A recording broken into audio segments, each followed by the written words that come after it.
Study आई8 में आपका स्वागत है। आज हम 7 फरवरी के करंट अफेयर्स के वीडियो को लेकर आए हैं। तो अब हम वीडियो को शुरू करते हैं। आज का मेरा पहला प्रश्न है, फरवरी 2022 में किसे महालेखा नियंत्रक CGA व्यय विभाग वित्त मंत्रालय के रूप में नियुक्त किया है? Option A Sonali Singh, B Akanksha Rajput, C Shefali Gupta, D Sakshi Garg. इसका राइट आंसर है ऑप्शन ए सोनाली सिंह। इनके बारे में विस्तार से जान लें। केंद्र ने दीपक के सेवानिवृत्त होने के बाद CGA व्यय विभाग वित्त मंत्रालय का प्रभार सोनाली सिंह को सौंप दिया है। वह वर्तमान में अपर लेखा महानियंत्रक हैं। भारतीय सिविल सेवा ICAS की 1987 बैच की अधिकारी सोनाली सिंह अक्टूबर 2019 में अपर लेखा महानियंत्रक के रूप में CGA में शामिल हुई थी। इनके बारे में बस इतना ही। आज का दूसरा प्रश्न, हाल ही में किसने गोल्डन बॉय नीरज चोपड़ा नामक एक लघु संजीवनी लिखी है? Option A Arvind Saini, B Navdeep Singh Gill, C Devdutt Pattanaik, D Amit Das. इसका राइट आंसर है ऑप्शन बी नवदीप सिंह गिल।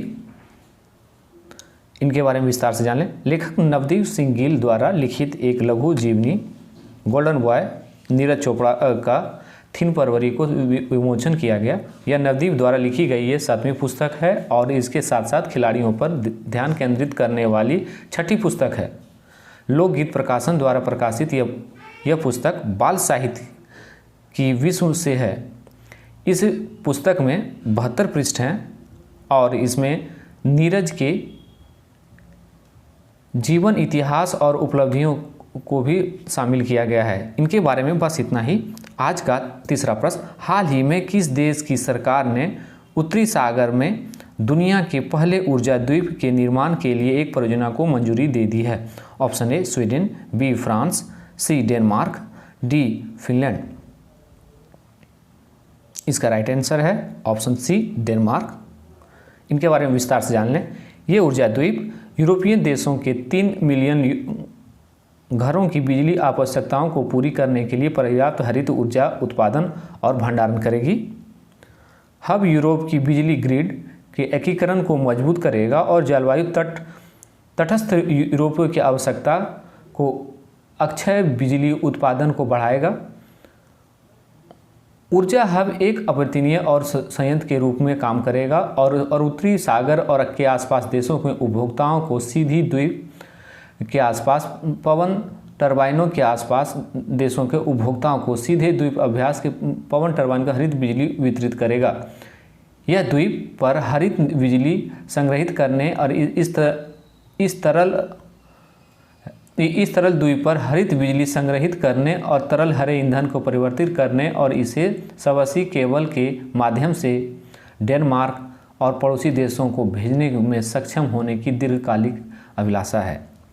और इसके बारे में और जान लें कि डेनमार्क की राजधानी कोपहेगन है, मुद्रा डेनिश क्रेन है।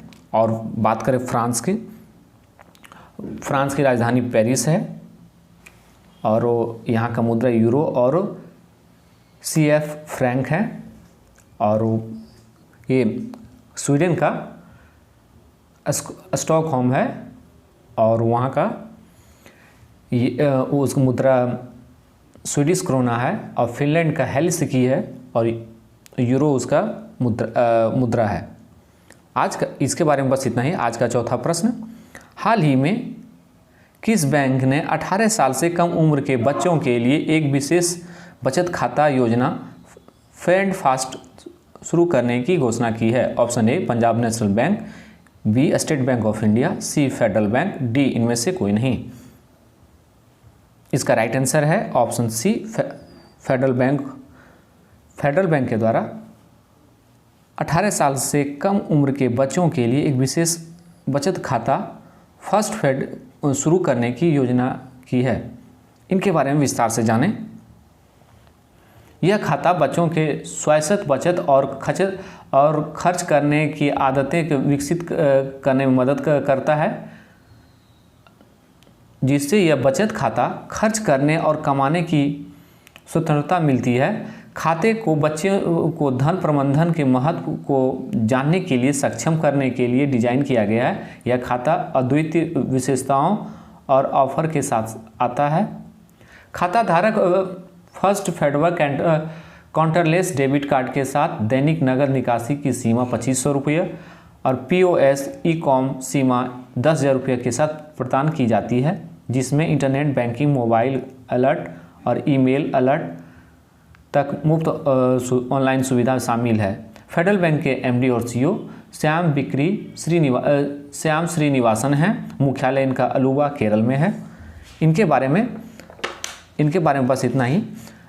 इसके बारे में SBI के बारे में जान लें। SBI का मुख्यालय मुंबई में है। इनके प्रबंध निर्देशक प्रवीण कुमार गुप्ता और श्री दिनेश कुमार खारा हैं। पंजाब नेशनल की बात करें तो पंजाब नेशनल का मुख्यालय नई दिल्ली में है। इनके MD और CEO अतुल कुमार गोयल हैं। इनके बारे में बस इतना ही। आज का 5वां प्रश्न, हाल ही में इलेक्ट्रिक वाहनों को बढ़ावा देने के लिए दिल्ली के मुख्यमंत्री ने कौन से अभियान को शुरू किया है? Option A switch Delhi, B come on Delhi, C green Delhi. इसका राइट आंसर है ऑप्शन ए स्विच दिल्ली। इनके बारे में विस्तार से जान लें। स्विच दिल्ली अभियान में शहर के लोगों से अपील करेंगे मुख्यमंत्री कि वो प्रदूषण को कम करने के लिए इलेक्ट्रिक वाहनों की खरीद करें। इस अभियान से इलेक्ट्रिक वाहनों के लाभों के बारे में जागरूकता पैदा की जाएगी और यह दिल्ली की स्वच्छ और प्रदूषण मुक्त बनाने में से एक योगदान कर सकता है। इलेक्ट्रिक वाहनों के नीति के तहत दिल्ली सरकार रोड टैक्स पंजीकरण शुल्क माफ़ करने के अलावा इलेक्ट्रिक 2 पहिया और 4 पहिया वाहनों की खरीद पर व्यापक सब्सिडी की योजना बनाई है। अगस्त 2022 में नीति लॉन्च के बाद से 6,000 से अधिक इलेक्ट्रिक वाहन खरीदे गए हैं। सरकार ने बताया कि शहर भर में 100 चार्जिंग स्टेशन स्थापित करने के लिए निविदा भी जारी है। सरकार ने 2024 तक दिल्ली में कुल पंजीकरण के बीच 35% इलेक्ट्रिक वाहनों को एक महत्वाकांक्षी लक्ष्य के रूप में तय किया है। इनके बारे में बस इतना ही। आज का 6ठा प्रश्न, हाल ही में बाटा इंडिया के नए ब्रांड एम्बेसडर के रूप में किसे नामित किया है? ऑप्शन ए आलिया भट्ट, B दिशा पटानी, C आमिर खान। इसका राइट आंसर है ऑप्शन B दिशा पटानी। बाटा इंडिया लिमिटेड ने दिशा पटानी को नए ब्रांड एम्बेसडर के रूप में नामित किया है। इनके बारे में और विस्तार से जान लें। बाटा इंडिया लिमिटेड ने 1500 बाटा के स्वामित्व वाले और फ्रेंचाइजी स्टोर के माध्यम से ये सालाना 47 मिलियन जोड़ी फुटवेयर बेचता है। इसके उत्पादों को बाटा इन पर भी बेचा जाता है और पूरे भारत में हजारों multi brand footwear dealer store में बेचा जाता है। इससे पहले बाटा के ब्रांड एम्बेसडर के बात करें तो कौन कौन थे? कृति सेनन, स्मृति मंधाना और सहित मशहूर हस्तियां भी शामिल रह चुकी है। इनके बारे में बस इतना ही। आज का 7वां प्रश्न, हाल ही में पंडित भीमसेन जोशी की 100वीं जयंती मनाई गई। उन्होंने किस वर्ष में भारत रत्न से सम्मानित किया गया था? Option A 2004, B 2006, C 2008, D 2002। इसका राइट आंसर है ऑप्शन C 2008 में पंडित भीमसेन जी को भारत रत्न से सम्मानित किया गया था। इनके बारे में विस्तार से जान लें। 5 फरवरी 2022 को पंडित भीमसेन जोशी की 100वीं जयंती मनाई गई। अब तक उनका सबसे महान गायकों में से एक माना जाता है, जिन्होंने 4 दशकों से अधिक समय तक भारतीय शास्त्रीय संगीत के क्षेत्र में गहरा योगदान दिया। उन्होंने 2008 में भारत रत्न मिला था। उन्हें कलाश्री, ललित, भटियार, भरवा जैसे नए रागों बनाने का भी श्रेय दिया जाता है, जबकि उनके कुछ सबसे लोकप्रिय राग हैं मालकौस, अभागी, ललित यमन और अफसरी टोडी हैं। इनके बारे में बस इतना ही। आज का 8वां प्रश्न, हाल ही में कौन सी फेलोशिप केंद्र सरकार द्वारा अपने वेस्ट टू वेल्थ मिशन के तहत शुरू की है? ऑप्शन ए निर्भय शक्ति, बी देश के युवा, बी स्वच्छता सारथी, डी इनमें से कोई नहीं। इसका राइट आंसर है ऑप्शन बी स्वच्छता सारथी। इनके बारे में जान लें। भारत सरकार के प्रमुख वैज्ञानिक सलाहकार के कार्यालय ने स्वच्छता सारथी फेलोशिप 2022 की घोषणा की है। यह युवा निवेशकों को सशक्त बनाएगा जो अवशिष्ट प्रबंधन, अवशिष्ट जागरूकता अभियान आदि के लिए सामुदायिक कार्य में लगे हुए हैं। छत्तीसगढ़ ने फरवरी 2022 में एक वित्तीय सहायता राजीव गांधी ग्रामीण भूमिहीन कृषि मजदूर न्याय योजना शुरू की है। केंद्रीय वित्त मंत्री ने केंद्रीय बजट 2022-23 में पेश करते हुए एक नई योजना पूर्वोत्तर प्रधानमंत्री पहल पीएमडीवाई की घोषणा की। पीएमडीवाई को उत्तर पूर्वी परिषद के जरिए लागू किया गया है। इनके बारे में बस इतना ही। आज का 9वां प्रश्न, हाल ही में हार्पर कॉलिंस इंडिया द्वारा प्रकाशित द इमॉर्टल किंग राव के लेखक कौन हैं? ऑप्शन ए मोहनी वारा, बी आकाश कंसल, सी सुबीर प्रसाद, डी इनमें से कोई नहीं। इसका राइट आंसर है ऑप्शन ए मोहनी वारा। इनके बारे में विस्तार से जान लें। मोहनी वारा हार्पर कॉलिंस ने मोहनी वारा के पहले उपन्यास द इमॉर्टल किंग्स राव के अधिग्रहण की घोषणा की है। यह 3 मई 2022 को भारत और अमेरिका में रिलीज होने वाली है। इन्हें 4th एंटीप्राइटिंट के तहत प्रकाशित किया गया। यह पुस्तक 1950 के दशक के दक्षिण भारत के कैनारियल के बागानों से लेकर निकट भविष्य में अमेरिका के वैश्वीकृत क्षेत्रों तक समय और महाद्वीपों पर आधारित एक गाथा है। इनके बारे में बस इतना ही। आज का 10वां प्रश्न, CMI रिपोर्ट के अनुसार जनवरी 2022 में भारत में बेरोजगारी दर कितनी प्रतिशत है? Option A 6.57%, B 18.9%, C 17.1%, D 15%। इसका राइट आंसर है ऑप्शन ए 6.57%। इनके बारे में जान लें। आर्थिक think tank Centre for Monitoring Indian Economy के आंकड़ों के अनुसार जनवरी 2022 में भारत में बेरोजगारी दर तेज़ी से गिरावट 6.57 हो गई है। यह मार्च 2021 के बाद देखी गई सबसे कम दर है। दिसंबर 2021 में बेरोजगारी दर बढ़कर 4 महीने के उच्च स्तर पर 6.9 हो गई थी, जबकि नवंबर में यह 6.97% थी।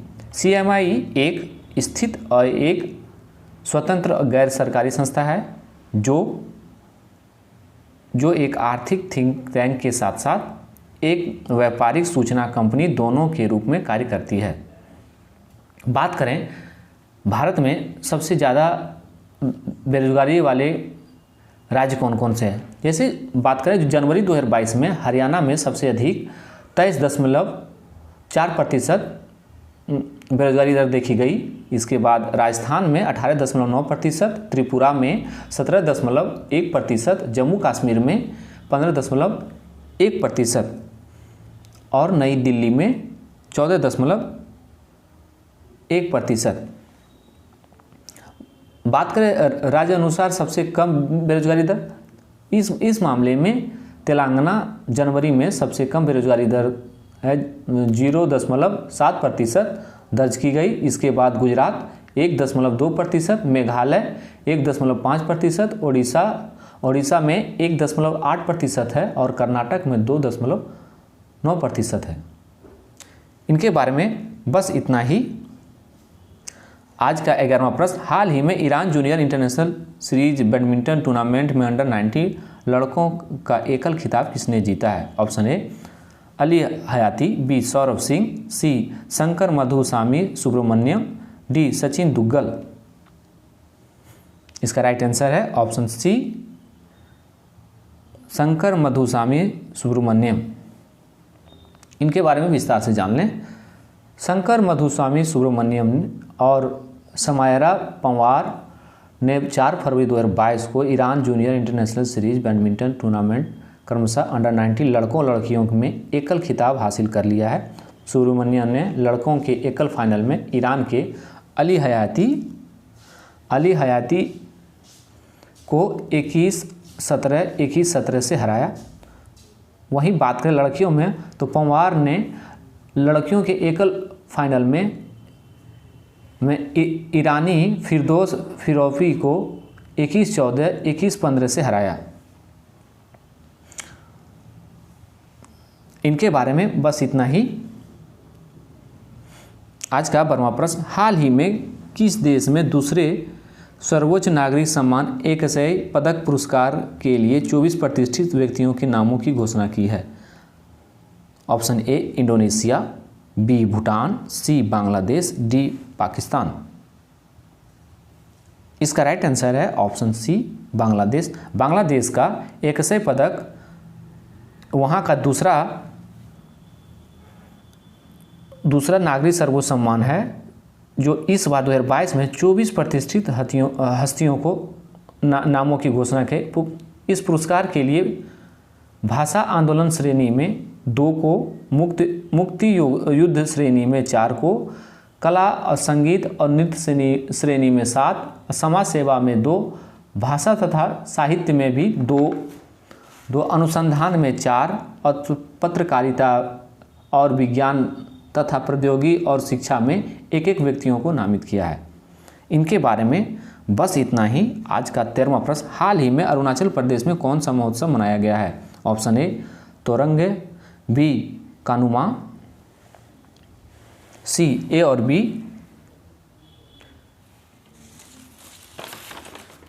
डी इनमें से कोई नहीं। इसका राइट आंसर है ऑप्शन ए तोरंग। अरुणाचल प्रदेश में मोनपा आदिवासी समुदाय के लोगों ने 3 दिवसीय तोरंग महोत्सव तवांग मठ में मनाया गया। प्रसिद्ध तिब्बती बौद्ध धर्म के गुरु लामा छोखापा के सम्मान में मनाए जाने वाले इस उत्सव का उद्देश्य शांति, समृद्धि और कामना के साथ साथ द्वेष और नफरत की भावना को दूर करने का भी प्रयास है। बात करें कानुमा कहाँ का त्यौहार है, तो कानुमा ये तेलंगाना का त्यौहार है और ये तेलंगाना के लोग संक्रांति त्यौहार के अवसर पर मवेशियों के लिए मनाया जाता है। ये संक्रांति त्यौहार के तीसरे दिन मनाया जाता है। इस त्यौहार में लोग मवेशियों, कृषि उपकरणों की पूजा करते हैं और राज्य में विभिन्न स्थानों पर मवेशी की प्रतियोगिता और जुलूस आयोजित किए जाते हैं। यह तमिलनाडु में कानुमा को पथुगाई के रूप में मनाया जाता है। इनके बारे में बस इतना ही। आज का 14वां प्रश्न, हाल ही में अंडर 19 क्रिकेट विश्व कप 2022 का खिताब किसने जीता है? Option A England, B Australia, C Bharat और डी बांग्लादेश। इसका राइट आंसर है ऑप्शन सी भारत। भारत ने इंग्लैंड को 4 विकेट से हराकर विश्व कप 2022 का खिताब जीता है। भारत का यह 5वां खिताब है अंडर 19 क्रिकेट विश्व कप में, जो अभी किसी भी अंडर 19 क्रिकेट टीम के सबसे ज़्यादा खिताब जीतने का रिकॉर्ड है भारत के नाम। और इसके साथ ही सौरव गांगुली ने सभी खिलाड़ी को 40-40 लाख रुपए देने की घोषणा की और स्टाफ को 25-25 लाख रुपए देने की घोषणा की। इससे पहले बात करें कि किनके कप्तानी में जीते हैं।